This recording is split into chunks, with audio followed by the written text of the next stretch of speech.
An 8-year-old boy was on the brink of death. He was finally brought to the hospital. However, the hospital refused treatment and demanded an ambulance to transfer him to another hospital. The emergency responders accompanying the ambulance were bewildered, not understanding why the hospital was behaving this way. It turns out, just moments ago, the entire hospital experienced a sudden and inexplicable power outage, rendering all operating rooms inoperable. But the boy's condition was critical and waiting for another hospital was out of the question. As a doctor, John Woo couldn't stand by and watch someone die. Despite opposition from the triage nurse, he welcomed the boy in for preliminary examination. The boy was found to have severe intra-abdominal bleeding, requiring immediate thoracotomy to relieve pressure. However, due to the massive power outage, there were no functioning elevators, and it would take the surgical team another 10 minutes to arrive. Left with no choice, Jian Guo, as an internist, made the decision to perform emergency thoracotomy on the boy to relieve the pressure.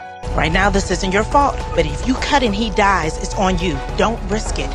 But every second of waiting weakened the boy's life. Jiang Woo had no choice but to proceed with the surgery despite the risks. Fortunately, he found the right spot, and the surgical team arrived just in time. Although the pressure in the boy's chest was relieved, the urgent task was to find a usable operating room to remove the bullet from his abdomen. With the backup generator about to fail, there were no available operating rooms and no sterile environment. Even if surgery were performed, the boy would be doomed. Since there was none, they decided to create one. Jiang Woo quickly found an empty room on the ground floor and set it up within minutes. He then called for a standby fire truck to adjust its angle, illuminating the entire room with his headlights. The next moment, the boy was wheeled in, and everyone got to work without hesitation. Soon after, the hospital director rushed over. He had clearly ordered no more admissions. Confused, he wondered if these people had lost their minds to defy his orders. Jiang Woo hurriedly explained that without immediate surgery, the boy wouldn't survive. Thankfully, being a doctor himself, the director understood the gravity of the situation and temporarily suppressed his anger. Meanwhile, the IT department finally uncovered the truth. The blackout wasn't caused by a storm, but by someone hacking into the hospital system. What astonished everyone was that the hacker's IP address originated from within the hospital. However,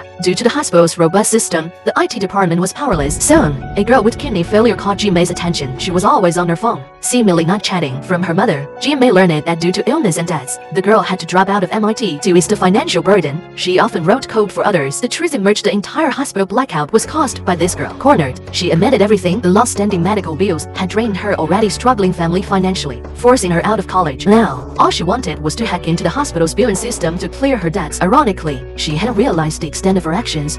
Your cyber attack is responsible for this entire power outage. Countless patients have suffered through the night because of your actions. The losses incurred by the entire hospital are astronomical. The girl was taken aback. She had only targeted the hospital's billing system to clear her own debts. Without delay, she took out her computer and attempted to restore the hospital's power supply. Outside the ward, her mother pleaded incessantly on her behalf. Their already troubled family couldn't bear another blow. But pleading worked in such a major crisis. Soon, the girl produced a backup of the hospital's system. With it, she could quickly repair the hospital's system once connected to the mainframe. Seeing the girl truly acknowledging her mistake and realizing that despite the danger, no lives were lost under the collective care of the hospital staff, Jimei felt compassion. Just then, her boyfriend Jiang Woo arrived. The two immediately decided to approach the hospital director together, attempting to intercede for the girl. After all, if investigations were to ensue, the hospital's outdated computer system and imperfect backup generators wouldn't reflect well on the director either. As expected, the director compromised.